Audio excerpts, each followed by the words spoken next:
got an email that President Nelson and his counselors wanted to meet with us. I pull it up on my phone. I held it there with my mouth open, and she's like, what? John S.K. Kauwe III, specializing in Alzheimer's disease genetics, over 120 peer-reviewed publications. Our thoughts had progressed from maybe something's going on, maybe it's BYU Hawaii, and then finally it was like, how arrogant for us to even think that. President Nelson explained to us that we'd been carefully and prayerfully considered. They would like to ask us to serve as president of BYU Hawaii. As a 40-year-old scientist who's been asked to lead a university, and to feel that quiet confidence from them was really powerful. We do live in a time of great division. What would be like your, out of the gate, you're like, this is what I would do? Well, that's a really tough question. I mean, I think that there's a few lessons that we can learn from what's happening at BYU Hawaii. One is, that was not how you it got worked. your bachelor's degree when you're 19. That's just like, you just need a moment of silence for that. Life is not a race.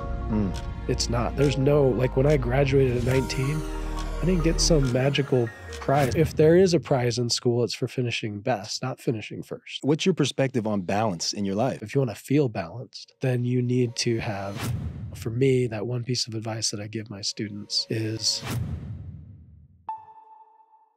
I became the Dean of Graduate Studies, and I loved that job. I mean, I was only in it for a year. I thought it was going to be, a 10+ year opportunity. I had a lot of fun with it. And shortly after I started the job, like a few weeks after I started the job, Elder Johnson, who was at the time the commissioner of the church educational system, came to BYU and asked to interview all of the deans at BYU. And he was relatively new in his second kind of stint as commissioner, and just said, I just want to meet I'm going to meet all the current leadership. And I didn't know this, but at the time he had just started the search for the new president of BYU Hawaii. Wow. And so we had an amazing interview. I was a new dean, so I had all these ideas like, hey, I want to do this, I want to do this. And I'm like, oh, I get the commissioner. So instead of it being like a personal intro, I went in and I was like, I'm thinking about this and this and this. Am I aligned with what you want from graduate studies at BYU? Because BYU is an undergraduate focused university. And I got some really good feedback and thought it was an awesome meeting. And that was, that was it. What I didn't know is that he was beginning the search for the new president of BYU Hawaii. And he shared that was after that interview, he started to feel like, oh, maybe it's this Keoni kid, right? Like maybe it's him. In the meantime, as you mentioned, I've been fortunate to be involved in Alzheimer's disease research for many years. There was another university that was recruiting me to leave BYU. Really? And lead a big center for neurodegenerative research. It was a very lucrative offer. They we took my whole family to the university, spent 3 or 4 days interviewing. They made an unofficial offer before I even left. It was substantially more money than I ever dreamed of making. Research endowment, like it was the perfect research job. And Monica and I came home from that trip and we talked about it and we prayed about it. And we said, we're happy in the church educational system. And I told Monica at the time, we were talking, and I said, well, we're not deciding on this job because this is the best job offer we're ever going to get. Like, this is it, right? We're doing this. This is like what a research scientist dreams of. I said, wow. What we're really deciding is, are we going to try to be the director of the Harvard Alzheimer's Disease Research Center someday? Or, and I actually said this at the time, or president of BYU Hawaii. I said that. Now, that's interesting. I didn't say it because I thought this would happen. You're just saying that's what it would lead to. I said it because it was, and then I actually followed it up. I said, well, not BYU Hawaii president, but whatever CES wants us to do. Like, that's what we're deciding. We're going to try to take this elite Alzheimer's disease research leadership role, or whatever CES asks us to do. And we prayerfully thought about our lives and our children and our situation and our goals, and felt very strongly that we needed to just, whatever CES asks of us. Like, we love our students. We love the mission. We're just going to stick with what we're doing. We're happy. This is before any we had any no mention of no BYU inkling Hawaii. of this at all. Really? No inkling at all. Wow. So I called this other university and I said, we're really grateful for the visit, the opportunity. It's just not going to work. It's not a good fit. And they immediately like, do you need more money? Do you need more this? Do you need more that? And I said, no, it's not really something I can explain to you. It's just not a good fit. I hope you find the right person. Wow. And we were totally happy. We were like, we're fine. We love our life here in Utah. We're close to our families. Everything's good.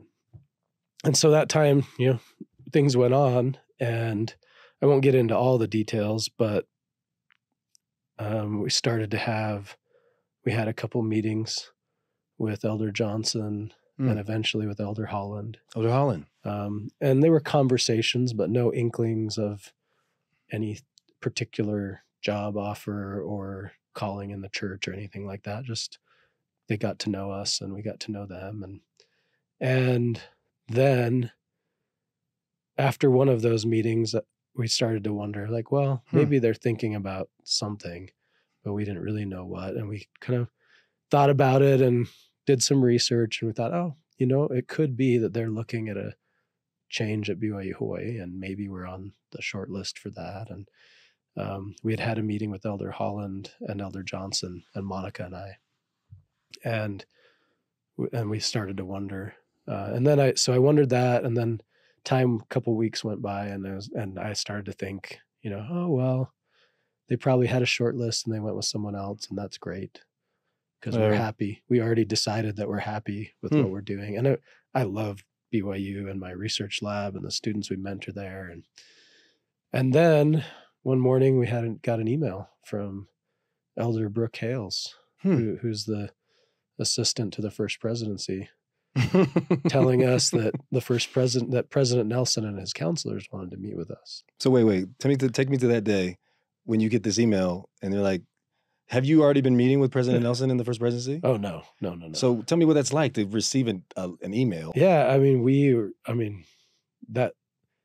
guess very rarely in my life have I been in that kind of shock where your mouth is just open and you're, so I remember, COVID was already kind of rolling at that point. I think the email came on like April 18th or something. Okay. So schools were already shut down. People were working from home. So all of us were at home. Monica was upstairs doing homework with the kids. I was downstairs working on my computer, doing regular work. And this email comes through, and I pull it up on my phone, and I go upstairs, and Monica's with the kids, and I just I held it there in front of her to read and I was just with my mouth open, and she's like, what? And they gave us 2 different days that we could choose to go meet with the first presidency. And I don't know what I was thinking, but the first day I had some other things going on. And so I'm like, oh, we'll just do the second day. And then we start waiting for this meeting. And the first day, it could have been Monday, and instead we went on Tuesday. I'm like, what was I thinking? You have to wait 24 more hours to see what's going on around here. But yeah, for us, it was this, we had thought and felt like maybe something was going to happen with our professional role in the church educational system. And we thought maybe it was BYU Hawaii. And then we get this email. I didn't say that, but our thoughts had progressed from maybe something's going on. Maybe it's BYU Hawaii. Maybe it's a short list and they moved on because it'd been several weeks. And then finally it was like, what kind of arrogant jerks are we to think that they would want us to do this, right? Like we started to feel that way. Like, why are we thinking that? Like, who are we? We're just Keoni and Monica. Like, we're nothing special. Like, how arrogant for us to even think that. And it was kind of like a couple days after we got to that point where we just dismissed the whole thing that we got that email. And then at that point we thought, well, something's going to be happening, right? They wouldn't just hey, what do you want to do tomorrow? Yeah, it's not just going to go hang out with the whole first presidency for nothing. They're busy. They have purpose. And so we went up there, and very quickly and efficiently, President Nelson explained to us that we've been carefully and prayerfully considered, and that they would like to ask us to serve as president of BYU Hawaii. Wow. And then he asked us if we would like some time to think about it. And I looked at Monica, and she gave me the nod. I said, no, we already have. To be honest, I don't remember everything I said. It was a deer in the headlights kind of moment, right? But we accepted, and he laughed and said, sometimes the Spirit doesn't let us keep secrets, because I told him we'd already kind of thought about it. And then I don't remember every word that they shared with us, but I would say the message wasn't one of like advice telling you exactly what to do.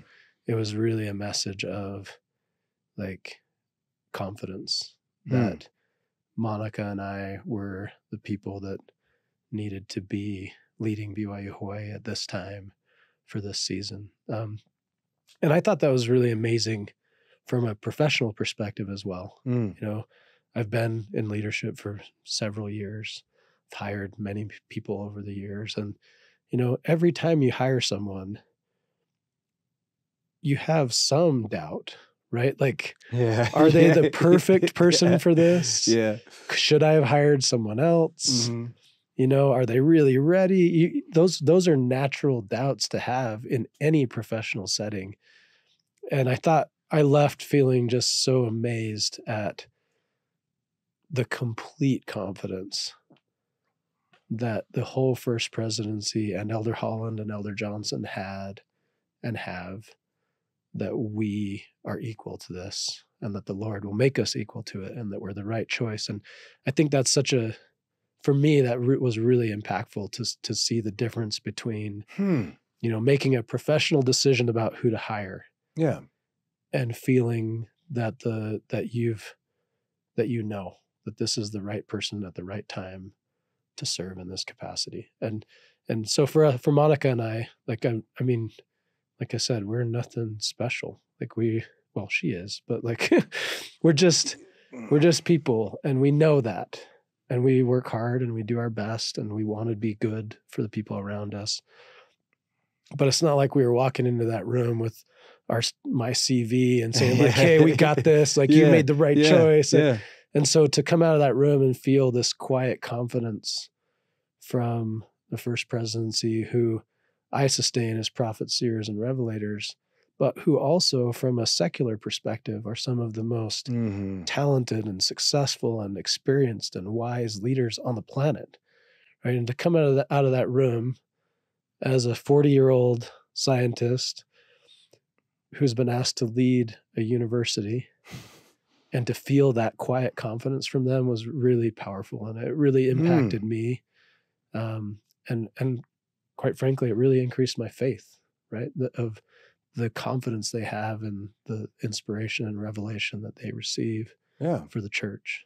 You completely turned down this huge opportunity. Do you feel like that was part of the preparation? Absolutely. Yeah. And I mean, it was puzzling how easy it was for us to not take that other opportunity. I think, we felt strongly and very peacefully that we just didn't need that there was something else. Actually, I wouldn't say that we even felt like there was something else. It was that what we're doing is where we need to be, and we trust that we want to be part of what the church educational system is doing for young people and for the future, and we're good. We're cool with that. Wow. That was such a simple feeling. And my colleagues, some of my good friends that are in the Alzheimer's world, are like, "Are you serious, man? You're crazy. Like, what are you doing? Yeah. Like, you could double your salary tomorrow, right? Like, what are you doing?" And for us, it was very simple. And we had no, it's not like it's this thing where like, well, I felt like the church was going to use me in some special, amazing. It wasn't that. It was just this very comfortable. We're happy with what we're doing. We love the church educational system. We love BYU. We're going to just roll with this. We're good. We're happy. We're going to see where it goes. And so it was shocking for where it goes to be a few months later being asked. It was on April 28th that we sat down with the First Presidency, and I think we turned down the job in October of 2019.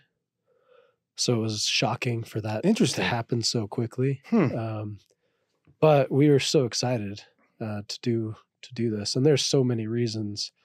I mean, you know, for me, there's so many layers of my ancestry, my ancestors that are tied to the founding of Laie. It's a smaller university, but Yeah. you have 70 countries represented around the world, Yeah. right? So tell me what that's like as a president of a university that has so many differences, and how do you really, what's it like to try to unify that in general? I mean, first of all, our students are just amazing people across the board. They come to BYU Hawaii with faith, with a desire to both kind of perpetuate their own cultures and also to learn about and celebrate and love others. So for the most part, you basically just stay out of the way and enjoy seeing what some of the most stalwart young Latter-day Saints in the world do to be an example of intercultural peace. I mean, that's most of it. That's amazing. So, for us, there's a great joy because we have the opportunity to meet students from all over the world, to hear their hopes, their dreams, to try to support their efforts. There's some really fun things, like Monica will, when she meets students from different countries, she'll kind of say like, hey, next week at 3:00, come over to my house. We'll take you to the grocery store, buy whatever we need to make the foods you've been missing. That's amazing. And then we'll come home and we'll cook together and we'll eat together. And so like it was just probably a few months ago, because summer's been crazy, right? But a few months ago, she brought over, we had several students from the Philippines, and we cooked some amazing food from the Philippines and ate together and listened to their stories about their family and their background. And then a few weeks after that, we had some students from Thailand that came over and did the same thing. And they cooked, I don't know, like 4 or 5 different dishes. So this is how often? Every week? Once a week? As often as we can. As often as you can? We're super busy with 5 kids in school and that's practice amazing, though. and The fact that you even homework. do that is amazing. But it's so fun to be able to experience that. And then this summer, we had the opportunity to travel to Mongolia. And we were involved in a couple different church events celebrating the 30th anniversary of the church in Mongolia. Wow. And the opportunity, we have many friends that are students at BYU Hawaii that are Mongolian, and they are great leaders and great examples, and they share their culture in really amazing ways. And then for us to be able to go to Mongolia and meet their parents and their church leaders and spend time in their cities and in their countryside and really experiencing it's such a blessing to get to know who they are from their home and see who they are far from home in a second language, the way that they lead, the way that they honor their heritage. And we get to do that for so many students from so many places. I told you maybe before we started rolling the cameras, like, we're spoiled. This job, it's hard, right?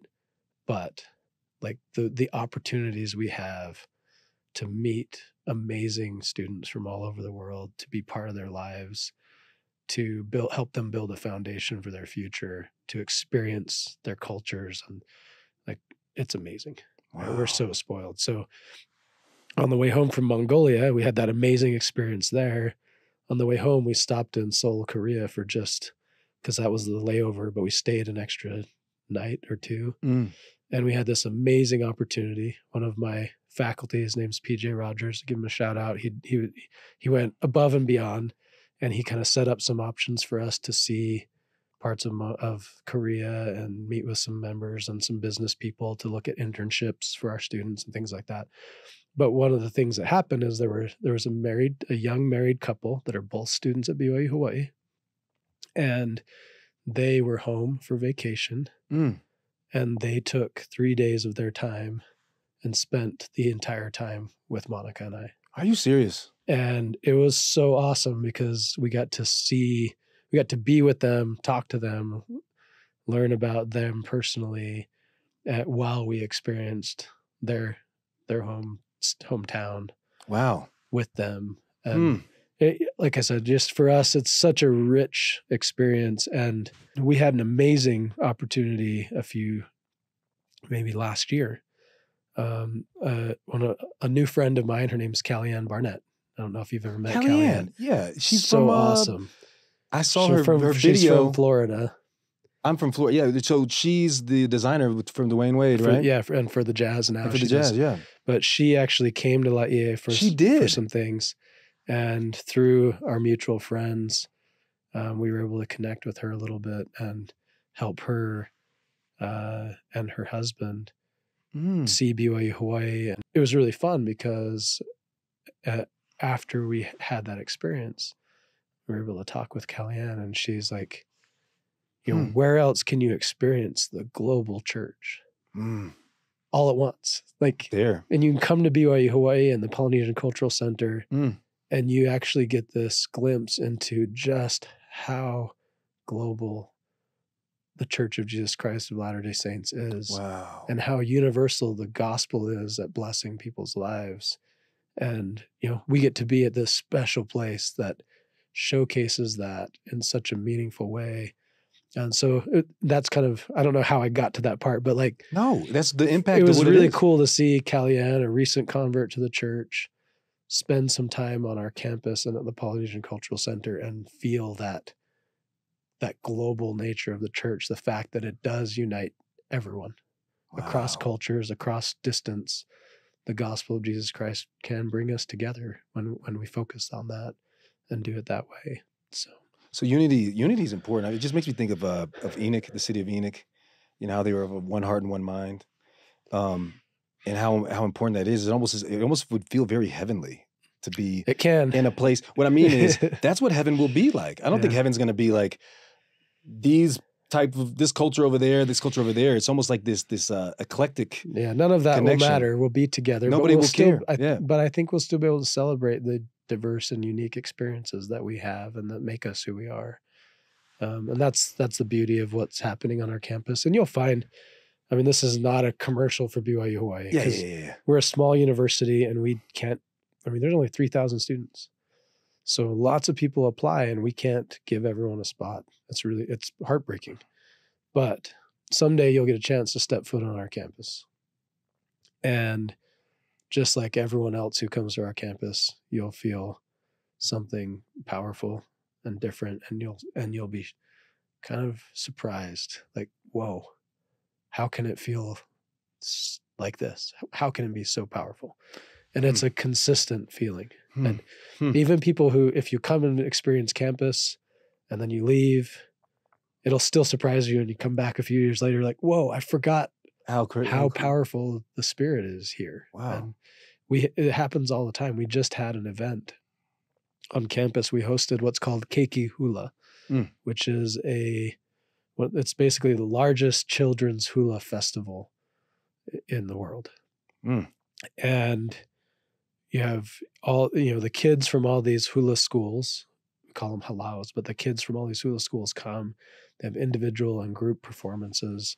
We had thousands of people on our campus. And the consistent comment was, it's the first time it's been held on our campus in many, many years. And the consistent comment from the visitors was, we love having this event here. There's a spirit here. Wow. We feel a power here. Like, we want it to be here again because it feels so good here. And we try to tell them, like, that's the reason it feels that way is covenant keeping, the gospel of Jesus Christ. Like that Zion that you're talking about with the city of Enoch, that feeling, like that's our goal, and you can feel it when you come to our campus, and we love that. But the thing that unites us is Jesus Christ, is the covenant that you're saying that we have with him. And I really think that that's what we need, right? Because you'd mentioned before, like, you're trying to do what the whole world has tried to do since the existence of the whole world. Or should be trying to do at least. Should be trying to do, right? Yeah. So with your experience that you have there, what would be something that you would think that could really be helpful to us here? Because I feel like now we do live in a time of great division. Yeah. What would be like out of the gate, you're like, this is what I would do? Yeah. Well, that's a really tough question, right? you mentioned Elder Christofferson and and there's been several talks from our apostles recently about this concept of covenant belonging, right? Because the whole world is seeking that feeling of belonging, connection, and and I know I've seen it that when we have these covenants with God, it creates a belonging with each other, no matter what the differences are. So certainly that's a powerful, powerful thing. More broadly, like, what's the solution? I mean, I think that there's a few lessons that we can learn from what's happening at BYU Hawaii. One is, in any organization, to really just openly value and celebrate the diverse perspectives and cultures and languages of the group that you're in, right? To celebrate. It's, just really appreciate what's good and what people want to share about themselves and their culture. And that can be complicated because in more diverse populations, when you don't have covenant belonging as the foundation of your organization, you might not always agree with everything that everybody else wants to share, right? And President Nelson has recently taught us about, like, hey, if you don't agree, here's how to disagree. But I think we can actually practice that even in organizations that don't share that covenant belonging concept.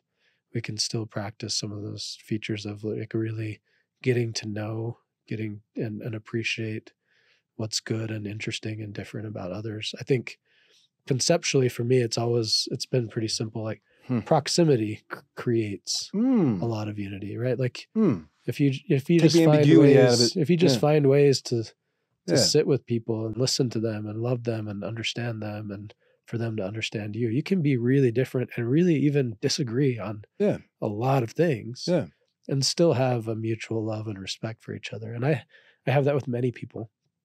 My professional relationships, very few of my professional collaborators are Latter-day Saints, right? Almost none, right? They know who I am on a personal level. No matter how they feel about God or the church and its doctrines, no matter how they feel about social issues, we have that proximity, right? We know each other, and as a real we know person. our hearts, and they can understand that I might disagree with them on certain things, but that at our core, we love each other and we're here for each other. And those differences can be kind of overlooked or put by the wayside in when needed and when necessary. So for me, that proximity, and that's what is so important about BYU Hawaii. Like, education is going global and online in a lot of ways. That's right. That's right. And so why would we have a university where we gather people at great expense from all over the world and put them together? And I would argue that, again, President David O. McKay told us that this university is about intercultural peace, showing the world that it can be done, right? Showing the world how the gospel unites us. So that proximity is so important, right? If you are an amazing student from Alpine, Utah, and you really, really want to understand the global church, and you really want to love and understand different cultures and be equipped to converse across those gaps, are you going to do that from Utah? It's probably going to be really difficult. If you're that same amazing student from Mongolia and you want to experience the global church, are you going to do that from Mongolia? Right? So there's something special about BYU Hawaii in the way that it prioritizes that proximity, right? Where your roommates, if you have 7 roommates, they're going to be from that's really cool. 7 different countries, right? That's amazing. And when they put food in the microwave, it's going to smell funny to you, right? And when they speak to their friends, it's going to be in a different language sometimes. And sometimes when they speak English to you, you won't understand their accent. But all of that changes with proximity, right? You can start to bridge those gaps really, really quickly.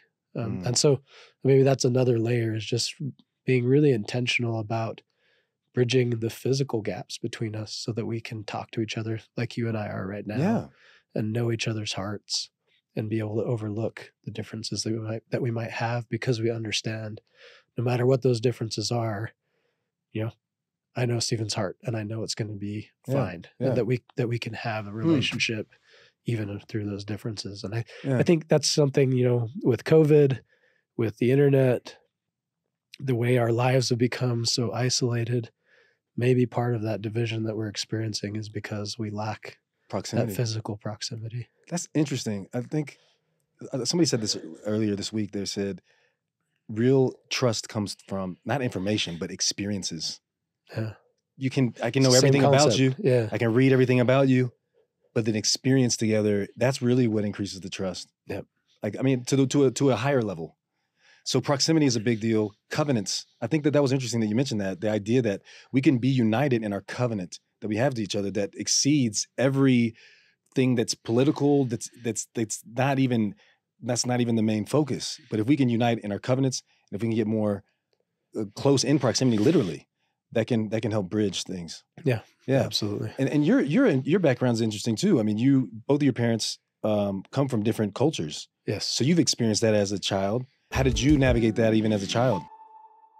My parents were a great example of that, and my mom's family, are amazing. And my pioneer heritage from the Kings and the Merrills side is just as storied and inspiring as my Hawaiian pioneer heritage. And I grew up experiencing those stories too. And they definitely face some of the complexities of race and intercultural relationships, just like anybody would. And for me growing up, it was interesting. I lived back and forth between Utah and Hawaii. And I had experiences probably similar to the experiences you had growing up, where it's like, I've been in situations where I know I was treated differently because I was too brown. Mm-hmm. And I've been in situations where I know I was treated differently because I was too white. Yeah.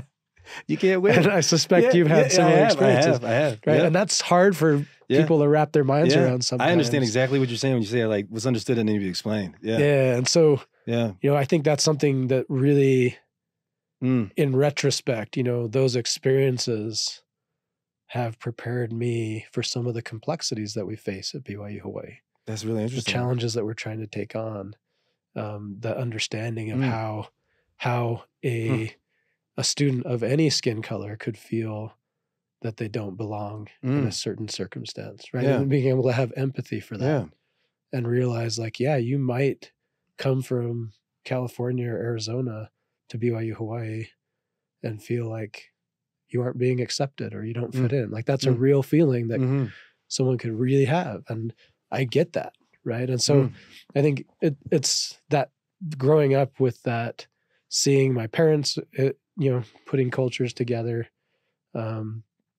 seeing both of them be really great examples of that. I mean, there were some things about Hawaiian culture that are very different from standard American European culture. And I watched my mom be really amazing and gracious and accepting those differences, and some things and some things that my dad, sacrifices he made, right, to learn and value different cultures. And so I think I've been blessed by those experiences, even though sometimes it's hard, right? It's hard to feel. Yeah. But again, I love the empathy that I'm able to have for people that are, feeling differences in belonging, regardless of what skin color they have or what culture they come from, that I can understand that. So I just want to clarify though too, because I feel like anytime this topic is addressed, it's almost like it can be turned so political, which is completely not even the case of what we're even doing. Yeah. It's just the reality though that I like that you mentioned is that it almost, you didn't say this word specifically, but it's almost the intentionalness of it. Like, do you have to really want to learn about other people? You know what I mean? Yeah. And that, and again, back to that proximity but being intentional about it, like not to just the empathy that it takes to learn about someone else, regardless of race or anything. Yeah. Just who they are as a real person, right? Yeah. That's way different. And it's cool that you've had that experience going, with the different cultures that you grew up in. that you just naturally had to do it, right? Yeah. Yeah. And I Yeah. agree with you. Like when people talk about this intercultural unity that we're Yeah. talking about and that intercultural piece, it can Yeah. get politicized. Yeah. And that's not, That's not this. that's not where we're going. What I'm saying is that I want every one of my students to experience covenant belonging through the gospel of Jesus Christ. Covenant belonging. And I understand that no matter what background they come from, when they come to a place that is as diverse as BYU Hawaii, there's the potential for them to not feel like they belong, right? And I just wanted to express that, like, my life experience has given me empathy for all of the political extremes of that conversation, right? Yeah. But for me, it has nothing to do with that political perspective. It's really, we need to have a campus where students from every part of the world, every walk of life, come and show the world that through the gospel of Jesus Christ, we can be unified and we can celebrate the differences that we have and the uniqueness that we have while being together in Christ. Wow. So, yeah. That's really important. It's so important. And when Jesus comes again, we'll live with him. Yeah. And we'll together. And do you know what I plan. mean? Yeah. Do you know what I mean? And I don't think anybody's going to talk about all of this. No. We'll just be like, it will be centered on him. That's the reason why we're doing what we're doing. When we serve each other, we're serving him. Yeah. You know what I mean? And on our campus, we get a little taste of that, and it's pretty cool. That's so cool. So this is a change of subject a little bit. I mean, no you were 19 years old when you received your mission call, but you were 19 years old when you were graduating college. Am I right? Yeah, that's true. It's interesting to see how God has prepared you, not only in this way of kind of being a bridge with these different, cultures, right? Right. But even just the grind and just the drive. You're 39 years old when you become the president or the dean of the graduate studies. 40 for president. 40 for the president. Yeah. That's not an easy thing to do. So I'm just curious, what's your perspective on balance in your life? Yeah. So I guess a couple answers to that. So the first is, there was not a whole lot of intent. Like, I didn't wake up when I was 12 and talk with my parents and game plan on how to get my bachelor's degree when I turned 19 and that kind of stuff. Like, that was not how you it got your worked. bachelor's degree when you're 19. That's just like, you just need a moment of silence for that. Yeah, no. That's it was insane. really cool though. Like, I turned 19 on April 10th, and I graduated officially on the 24th was commencement, and I got my mission call that same day. Wow. Right. So it was really cool. But again, it wasn't a game plan, right? I didn't sit down with my parents and say, like, okay, how are we going to knock this out fast? And I need to skip lots of grades. None of that happened. It was just this is what it was. Circumstances. I won't get into all the details, but just circumstances starting with third grade. None of it was designed. It just kind of unfolded that way. So, that being said, like, yeah, I like to work hard. I loved school even when I was little. I had teachers that invested in me and who expected much more of me than I expected from myself, and taught me that I had capacity to do more and to hold myself to a higher standard. I say that Macy Sakaguchi was my first grade teacher. And I still have a relationship with her. I love her and her husband dearly. I'm able to talk with them, meet them for dinner every once in a while. And she just straight up, I still remember turning in an assignment and it got all the answers right, but my handwriting was bad. And she gave it back to me. It was like, do this again. You can be better. You can do better. And when I would finish my work and mess around and distract everybody, even though I was a straight A, awesome student, she's like, you know what? You don't need to, she held me to a high standard. So I had those kinds of teachers and mentors along the way, but there was no design for this to go fast. Like, I wasn't trying to race anybody. It was just the circumstances aligned that way. But I did work hard. I got to BYU. I was 16. And I looked at the situation like, well, Mm. I could go to school every single spring and summer and take a full load every single semester and plan everything out perfectly and graduate before I go on my mission, or come home from my mission and have like 2 or 3 semesters left Mm. and try to like remember everything that I forgot while I was on my mission. And I Mm. just decided, oh, I can do this. It's going to be tough, Mm. but I That's can do pretty it. It's pretty And impressive for a 16-year-old to think so that way. I went for it. Yeah. So that kind of happened, but you're right. I mean, the timing set up for me to have these kind of opportunities to be prepared at this very moment to jump into BYU Hawaii at a time when, it really helped for a scientist to be running the show during COVID in a place where public health was a really important priority and the government relationships were very complex. And so there were a lot of, the timing, it made sense that for whatever reason, my life lined up that way. So that's part of the answer. And the rest of your question was balance, right? Yeah, just balance, just having that drive, but then also having the balance. And so balance is something where, it probably doesn't sound like it's possible, but like I did my undergraduate degree in 3 years from ages 16 to 19. I had a good time. Like I played a lot of volleyball. I went to concerts. I did a lot of fishing.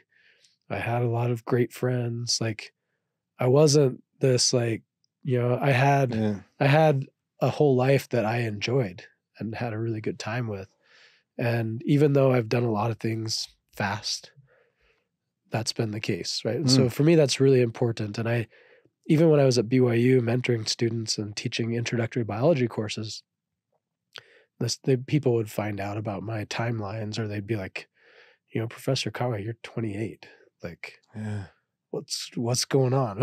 And some of them were probably 28. Like the first time I taught a class at BYU, I was 28 years old, which there's probably people that have done it younger, but still they're like, that's kind of weird, right? Like what's going on? I would tell them and I would be so cautious and like, life is not a race. It's not. There's no, like when I graduated at 19, I didn't get some magical prize. Like here's a free high paying job because you're 19. Nobody cares. Right. So I try to help my students understand like school is not a race. Life is not a race. If there is a prize in school, it's for finishing best, not finishing first. Right. Like it's what you learn, the experiences you have.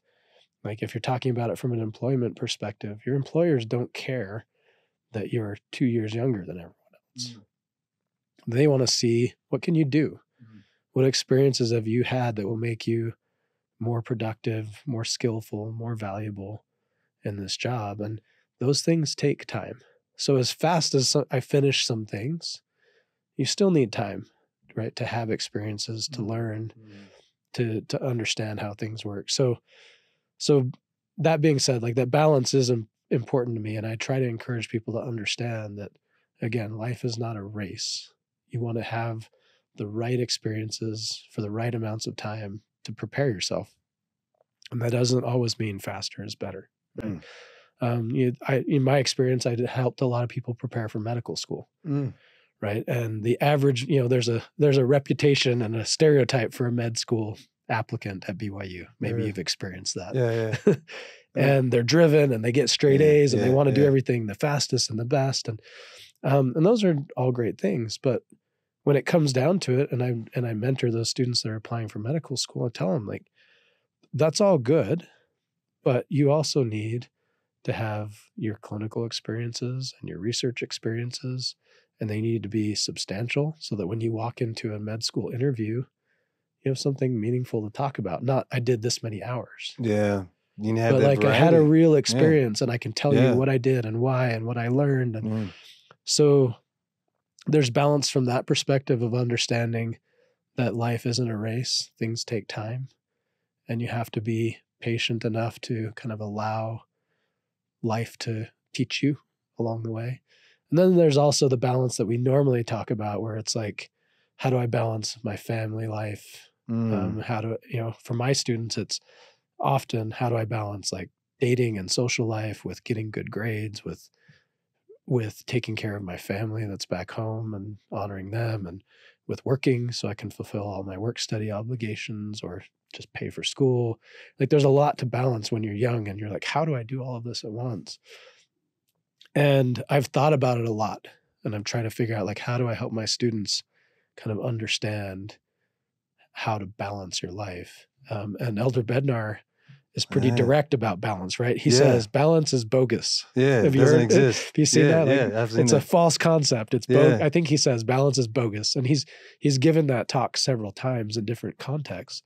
And then he goes on to say, like, you can't ever have perfect balance of everything all at once. Mm-mm. Because, and he talks about, because we're here talking right now, there's some other thing that I'm not doing that's also good that I could be doing, right? And that's totally true. So for me, as I've thought about it, I've come up with a bike analogy that I think is helpful. So I served my mission in Japan, and I was on a bike all the time, right? And I had a blast. And most Japanese, most missionaries that are serving in Japan are on bikes all the time. And you get really good on that bike, like so good that I think sometimes you could even fall asleep while you're riding your bike. Like you're just on it all the time. And one of the things that we would do often as missionaries is we would, if you get stuck at a stop sign or a crosswalk or something, instead of getting off your bike, you just balance in one place. That's right. You hit the brakes and you just try to balance. Yeah. No matter how good you are, that gets difficult, right? You can't do it forever. And you have to like really focus, and you move the handlebars and you move the pedals, and you really, and balance is like so much work because you're not going anywhere. You don't have a direction. You don't have momentum, right? And you think about President Nelson recently taught us about spiritual momentum and how important it is. And I think that concept applies across our lives. If you want balance in your life, if you want to feel balanced, then you need to have a direction and momentum.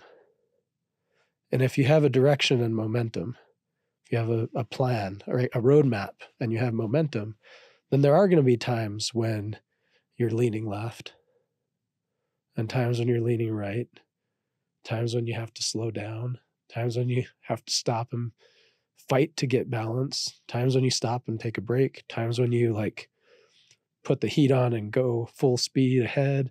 Like, but it's all about, and so that fits with what Elder Bednar has taught us about balance being bogus, because when you have a direction and you have momentum, you are going to you're going to do different things at different times, but you know which direction you're going, and the balance becomes natural, right? You have an understanding that right now I have to lean left, and that's technically not balanced. But because of the direction I'm going and the momentum I have, it's okay.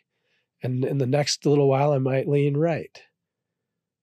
And that's okay too. And over time, it's going to be all right because I know where I'm going and I have momentum. And so try to help my students understand, like, do I go surfing like 5 times a week?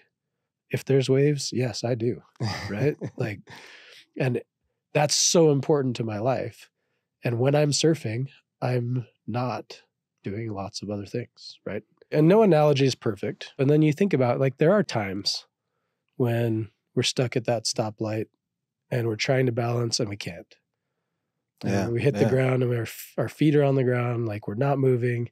And so those are those moments where it's like, okay, like point the bike the direction you need to go, take the rest you need to take, get your feet on the pedals.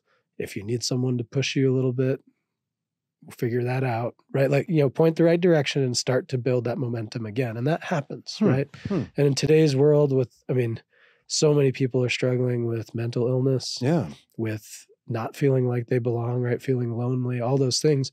And a lot of that, that is going to impact the way you feel about your momentum, your direction, and your balance. And so that's a situation where those of us are, all of us collectively need to pay attention to the people around us. And so, like, if you're not feeling balanced, then how can I help you find the direction you want to go and start to build some momentum? And I mean, again, no analogy is perfect and I'm taking it way too far, but I've taught 5 kids how to ride bikes. And what's the key? Momentum. You give them momentum. Yeah. And you give them confidence. that if they keep that momentum going, they'll be able to do it, right? You've taught some kids how to ride bikes too. Yeah. And that's the key, right?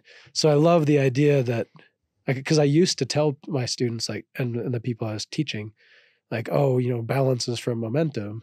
And once you have momentum, balance is easy. But then Elder Bednar is teaching, and he's amazing. And he's saying balance is bogus. And I'm like, okay, like, what am I saying that's not aligned with him if balance is bogus? And I realized, like, okay, it's because you don't ever have just perfect balance. It's a dynamic process. Yeah. And that dynamic process only works if you have direction and momentum. Then it becomes natural. And so you see, like, those, then you take this analogy even further and you think about the road bikers and the Tour de France and the BMX bikers and all the things you can do when you have mastered that concept of momentum and balance together. And that's when you see people like President Nelson, Elder Bednar, all these amazing people that aren't apostles and general authorities, like, all around you, the people that are elite in their professional lives and they're elite in sports or whatever. Like, you see them and you're like, oh, they don't have perfect balance. They have direction and momentum, and they adjust that balance all along the way. And that's how you see it. So for me, like, you'll see that I try to keep some social media going, even though I understand a lot of the pitfalls of that. It's because I want my students to be able to see a little glimpse into our lives and understand, I go surfing. Yeah. And I take my kids to go do fun things. And I also travel a lot for work, and it's rough. But while I'm traveling, I try to do some cool stuff, right? Like, yeah. I want them to see that you can kind of have, I don't think anyone would ever question that I have a purpose and a direction and that I work really hard within my stewardship. But along the way, there's a little bit, there's a little bit going on, and you can find that balance. And I want my students to see that. I want everyone to feel that. And it's been fun for me to try to understand and reconcile Elder Bednard's teaching about balance with this feeling I've had about momentum and direction. And so hopefully that makes some sense. That makes perfect sense to me. It makes me realize that even, like, I was working on my master's program, and it just busy. But, like, we committed to it. We decided that's what we were going to do, but we also were intentional about the other things. And so we made sure that all of those pieces were a part of it. So there would be Saturdays where, like, I'd be doing homework most of the day, but I would also intentionally be, like, all in whenever I'm with my kids, wherever I'm at, you know? And for that season, for that season, you were leaning right. But see, it's not going to last forever. And then the next curve is going to be a different direction, and you're going to, things will change. And that, again, it's that combination of patience and understanding that those kind of transient kind of imbalances are what life is, right? You're going to deal with that. And then ultimately, I just want my students to understand, like, you should be happy all along the way, no matter what that mix is at the moment. Like, it's finals week. Yeah, you're not doing anything else except studying for finals. And that doesn't feel balanced at all, because it's not. But you're going to have, it's going to ebb and flow, and you're going to have those opportunities. So that's kind of the way, as I think about my life, because right now I'm juggling a lot of professional responsibilities. Monica and I, we have 5 kids, ages 16 to 5. They go to 2 different schools. They have so many things going on. I travel all the time. There's a lot to juggle, but we know what our purpose is. We know that we need to keep that momentum going, and we have a good time along the way. So that's great. And the quality, when you're with your kids, you're there with your kids. I try. I think there's always room for improvement. No, it's not easy to do, but I'm just saying, like, there's a lot of room for improvement. But it's hard to.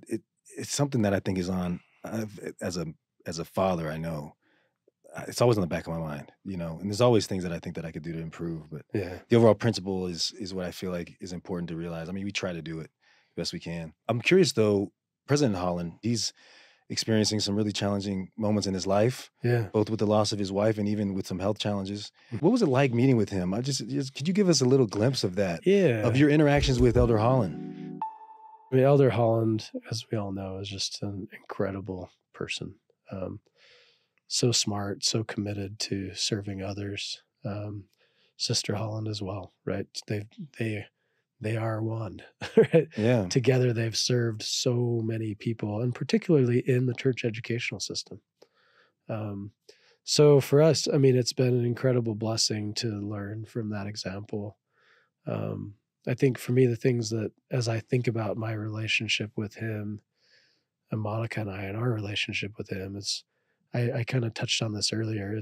It's that the trust and confidence that he placed in us, that we felt so much love because he could look at us and see past all of our weaknesses and imperfections and say, like, I know you guys can do this work. I know you can serve the students of BYU Hawaii, the countries that it's been asked to have stewardship over. Like, so it's been amazing throughout the couple of years of interactions with him to experience that love and confidence that he's had in us. And then also, I think for me, the Elder Holland, and even more broadly, I don't think that most of the members of the Church of Jesus Christ of Latter-day Saints understand the level of sacrifice that's being made by Elder Holland and his family, or the other apostles, or our general authorities. They sacrifice all of their time, all of their energy, their privacy, right? They serve. I mean, the hours that they work and the time when they're not technically working, that they are using to prepare to be, personally worthy and equal to the needs of the people that they've been asked to have stewardship over. It's hard to comprehend. And so for me, it's been amazing these last few years to have some opportunities to have a glimpse into the type of sacrifice that they're making to testify of Jesus Christ, to serve the world. It's absolutely amazing. And it's been, for me, just really humbling to see that, and to get to know them on a personal level, and to know their sense of humor and the things they prefer or don't prefer and all that, and to know how human they are. Yeah. But then to also have so many experiences where they are clearly prophets, seers, and revelators, and providing direction that is clearly coming from God with the confirmation of the Spirit. It's been a really amazing experience, again, with Elder Holland and all of our church leadership, to see the juxtaposition of humanity and revelation and prophetic mantle. It's really powerful, and it's really built my testimony of the restored gospel, right? To see, I know that President Nelson is the prophet. I know that he receives revelation on behalf of the church from Jesus Christ. I know that he is a special testimony of Jesus Christ and a special witness of him. And I also know that he's a human. Yeah, of course he is. And a regular, wonderful grandfather. But, it's just been a really cool experience for me to have that opportunity. And, I didn't grow up in a family where my dad was a mission president or even a bishop or anything like that. Yeah. I didn't have these experiences growing up, seeing those kind of seeing general authorities or apostles or in my life or anything like that. So as a 40-year-old who, I served as a bishop previously and things like that. But I personally, until like 6 months into my job as president of BYU Hawaii, had no concept of the level of sacrifice and consecration that those families, it's not just the men who've been called into that those families are making to be special witnesses of Jesus Christ. Wow. So that's been, I know that's not super specific to just Elder Holland, but that's okay. It's something that's been really amazing as I've interacted with them and learned from them and been led by them in a different way. What would you say mentor-wise? Because I feel like you kind of led to that to a degree of having them as mentors. Who are some other mentors besides your father that you'd say?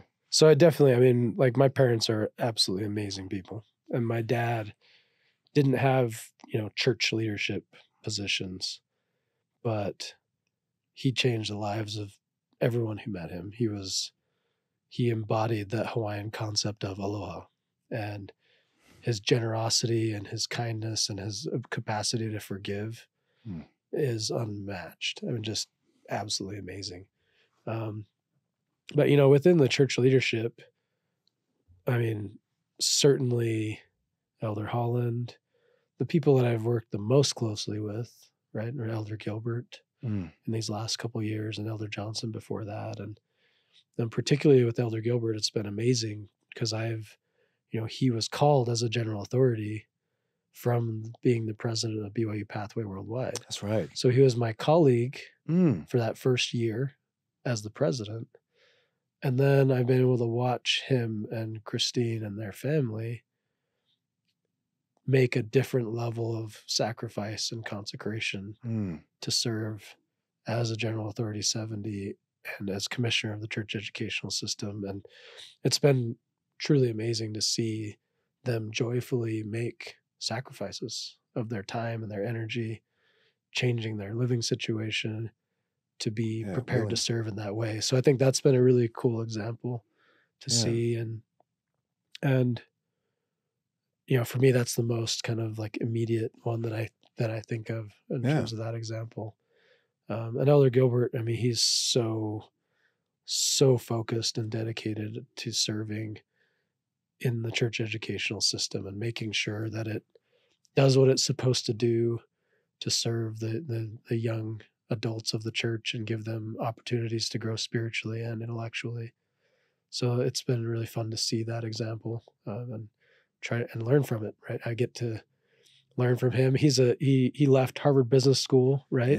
To do what he's doing. So he teaches us a lot in the Harvard Business School way. That's amazing. So I'm expecting my MBA from Harvard at the end of this.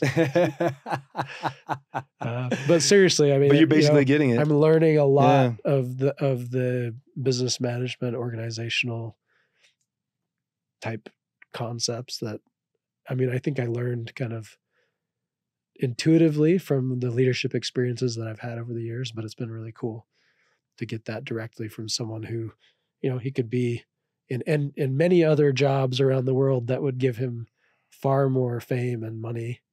But we're able to learn from him and benefit from his skills in the church educational system. It's pretty awesome. Is there any particular lesson that he's given that's been helpful? Yeah, there's several. I think one of the things that's really been interesting is he likes to talk about how constraint creates innovation. And I really love that concept. I've seen it in a lot of ways. But that's important for every organization to understand, what are your constraints? And instead of pretending they're not there, innovating to be able to be excellent within those constraints. So he talks about that a lot. Also, organizationally, he talks about the balance between initiative and being deferential, right? So being, creative and innovative and having a lot of initiative and balancing that with being able to have deference to the leadership that you're under, who might have more perspective or more concept of the strengths and weaknesses and constraints of your organization. So he it's been really good for me because I know those concepts from my scientific career. I've experienced them, but to learn about them in an explicit way from the business management perspective has been really cool and really helpful. And it's nice to kind of intentionally think about like, okay, where am I at? I love the innovation within constraint. Like I took a job at BYU out of my postdoc, and BYU is an awesome university. I love it. It is not it's not Washington University in St. Louis when it comes to research. Right? And some of my advisors, some of my colleagues are like, dude, what are you doing? Like, we groomed you to be the next elite Alzheimer's research scientist. You're going to take a job at BYU? Like, that's a really bad idea. Like, we're worried about your research future. Like, those are the things that people were saying to me. because they knew there were constraints. And for me, I didn't think of it this way, but Elder Gilbert's helped me learn about it explicitly.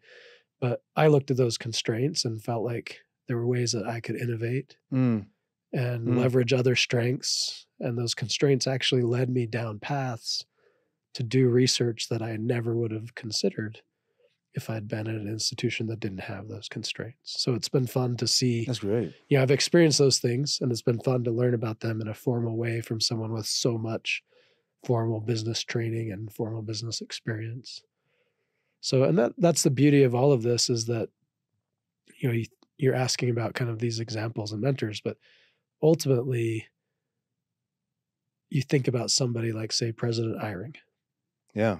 He's been associated with the church educational system for 42 years. Yeah. And before that was working in Stanford. Yeah, other educational systems. Yeah. So you think about, like, as a university president, to go and have an officer of your board, and actually this applies to all of them, right? Yeah. Including our General Relief Society president, our General Young Women's president, Young Men's president, presiding bishopric, all of these people, I know that they're prophets, seers, and revelators, and people who have been set apart and given, revelatory privileges to help us do what we do. But the foundation for that revelation is also, like, experience that from a secular perspective is elite, right? Leadership credentials in so many fields, and educational credentials and accomplishments that are, the list, if you were just trying to defend President Eyring as a officer of the Board of Trustees for a university from a secular perspective alone, it's off the charts. Yeah. Right? Yeah. So we have this incredible opportunity in my role, and even as a church, to realize that we have these amazing people whose secular credentials are unquestionable, who also are willing to sacrifice everything and be humble and provide revelation through that incredible secular skill set, right? Yeah, yeah. It's pretty amazing. And so for me, I'm just trying to be, like, capable of soaking it all in, right? Like, can I learn the way I should be learning from so many amazing people that are sacrificing? Like yesterday, we had a meeting, and I was able to sit with President Johnson from the General Relief Society, right? She's so awesome, right? So smart. And I brought up to her some of the different things we're working on, different challenges, and her questions, her perspectives. Like, it's just really amazing for me to be able to learn from people that have that so much secular capacity, and then on top of that have that humility and spiritual capacity. It's pretty amazing. Wow. That's great. This has been an amazing experience, and I'm learning so much that I'm just going to chew on for a long time. I'm serious. Really, really. It's a unique opportunity. Anything that you would, like, any last words, any advice that you would give? I teach a class on my campus. Every single new student I teach. So I teach 2 sections. They're block classes, but I teach every single semester. That's amazing. And I teach with my academic vice president. So a few semesters from now, every student on campus will have taken a class from me. Wow. And I'm not there every class period, travel, things get crazy, but I'm able to spend a lot of time with our students. And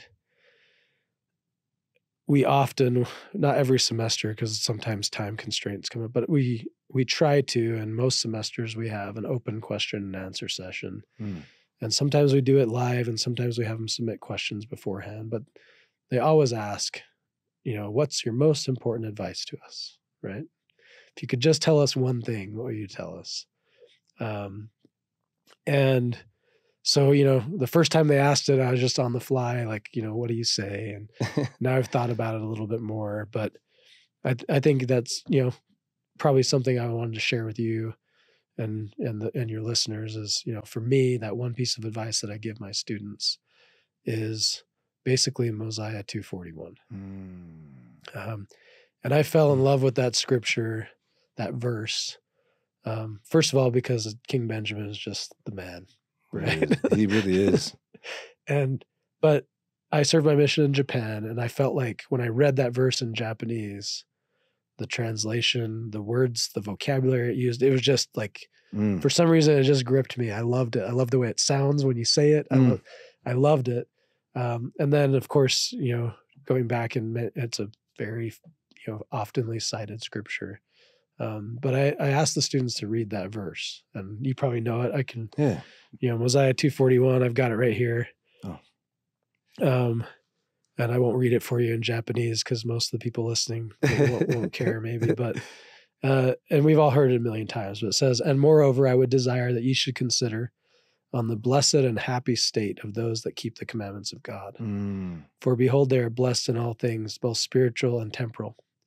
And if they hold out faithful to the end, they are received into heaven, that thereby they may dwell with God in a state of never-ending happiness. Oh, remember that these things are true, for the Lord God has spoken it." So when I read that scripture to them, and I just tell them, like, look, when I was young, I read that scripture and I had faith that if I honored my covenants the best I could and weathered the storms of life, right, endured to the end, that I would have those blessings. And I've experienced that, but I'm a scientist. So the N of one, right? You can take that on faith, but it's still an N of one, right? That's one sample. But now, at this stage of my life, especially with the experiences I've had at BYU Hawaii with our students and visiting some of their home countries and seeing the church there, I feel like I can tell my students, like, look, the advice I have, know that you're a child of God. Make covenants with him and honor them. It's that simple. The scripture is true. I used to have faith in it. I don't have faith anymore.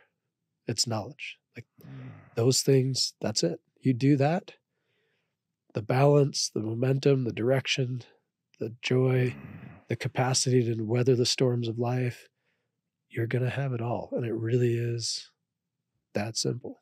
So to me, I just, I'd want to share that. The advice I give my students is those simple things that are embodied by King Benjamin, who's my scriptural hero. That's amazing. In that one verse. So powerful.